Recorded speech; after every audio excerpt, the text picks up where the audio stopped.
Have you ever wanted to buy something but won't be able to pay for it for months to come? Your answer is probably yes. By building and maintaining good credit, you'll eventually be able to buy whatever you want whenever you want it. But why should I talk to you about credit?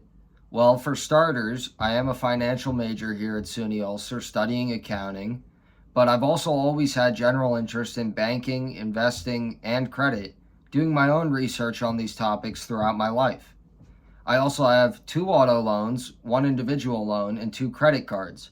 I find credit to be important to college students like us, as many of us will go on and want to buy a home or a car or just finance our day to day purchases. But many credit issuers will not issue credit without a pre existing credit history or credit score. Today, I'm going to teach you how to build credit. I'm going to be talking about credit scores, credit cards, and loans. First, I'm going to talk about the credit score and what goes into one. So, what even is a credit score? FICO, a credit scoring agency, describes a credit score as a 3-digit number based on information disclosed in your credit report that a lender uses to determine whether they'll grant you credit and at what terms they'll grant you this credit at. The higher credit score you have, the better.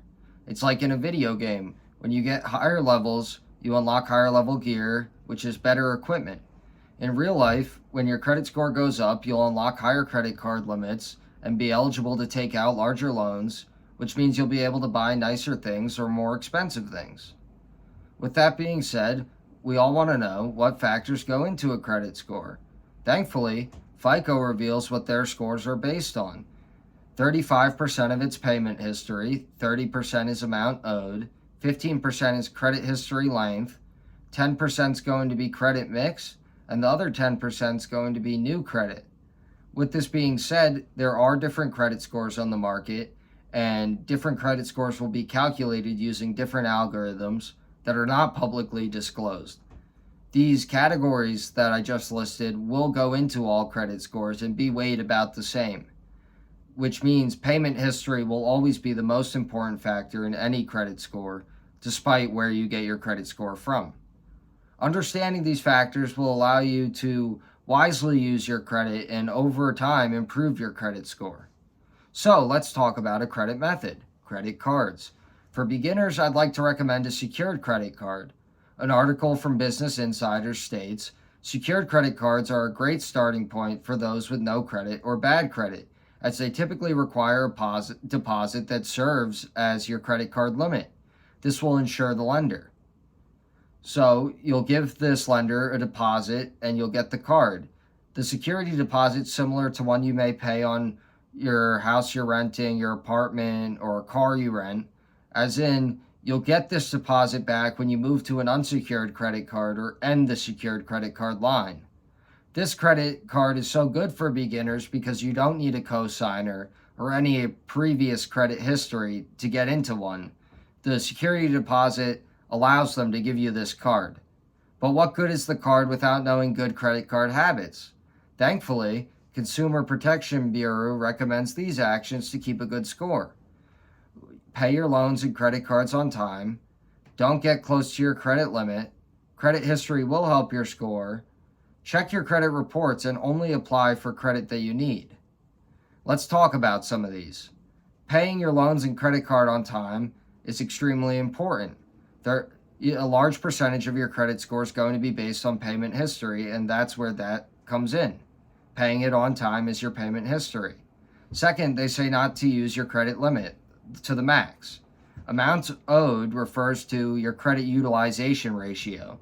I'd recommend using 10 to 30% of your total credit card limit to show lenders that you're financially responsible and not looking to take out all the money they'll offer you. And over time, this will build your credit score, as it is a major factor in the credit score. Checking your credit reports allows you to dispute any wrongful reports and can raise your score through doing this. And by not applying for too many cards, you will not lower your credit score, because every time you apply for a credit card, there's a hard inquiry on your credit report, and it will lower your credit score by a couple of points per card that you apply for. If you do not need more credit, don't apply for more credit, because it will lower your score for the time being and just overall not be helpful to you. This is a good starting point, checking these things and disputing any issues on your credit history, as it's a good habit to start now rather than later. You don't want to find out you have a bunch of problems years after they happen. That gets credit cards out of the way, but let's talk about loans. There's a lot of different types of loans, and it can be very hard to get a loan as a beginner, which is why I'll recommend a credit builder loan. Forbes shares how credit builder loans work, stating first you decide on the amount and term. Instead of receiving the money up front, every month you'll make a payment to the lender and they'll report this to the credit issuing agencies. They'll secure this loan by keeping the whole amount that they owe you, and when you finally pay the loan off, they'll give it back to you. This is good because it allows them to give you the loan based on this deposit, which is the amount of the loan, and then as you pay it off, you'll slowly build your credit.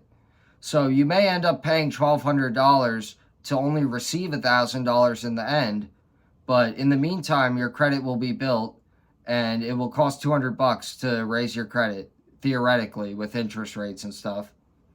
So it's a good, cheap, free way to build your credit, and it's very good for beginners.